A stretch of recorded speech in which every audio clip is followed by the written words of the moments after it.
Hello guys, happy Monday. তো আজকে সোমবার, আজকে থেকে আবার কাজকর্ম শুরু। আর সোমবার মানেই ছুটি শেষ, এবার কাজে বেলা, তাই না? তো আমিও চলে এসেছি আজকে রান্নাবান্না নিয়ে। Please avoid my messy look and is চিপচিপা হার্ট, বিকজ আমি অয়েলিং করেছি মাথায়। তো শ্যাম্পু করব, তো সকালে অয়েলিং করেছি, আমি রাতে ভুলে গেছিলাম। আর এখন আমি ক্যারেট খাচ্ছি, বিকজ আমি আমার অন ডায়েট প্ল্যানে আছি। ওজনটা কমছে না, বাট আমি চেষ্টা করে যাচ্ছি। তো আজকে আমাদের সোমবারের মেনু, আজকে আমাদের ভীষণ সিম্পল মেনু। সঙ্গে থাকবেন, আমি অবশ্যই দেখাবো, তাই না? কী মাছ বলেন তো?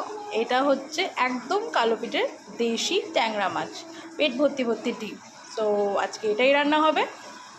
কি দিয়ে রান্না হবে এই দেখেন, কালো লম্বা লম্বা বেগুন কেটে নিয়েছি, আলু বেগুন দিয়ে মাছের ঝোল, আর এখানে আলু কোয়াশ দিয়ে ছেলের ঝোল হচ্ছে। ও বেগুন খায় না, ও বেগুনে অ্যালার্জি, তো ভাবলাম কোয়াশ দিয়ে দিই।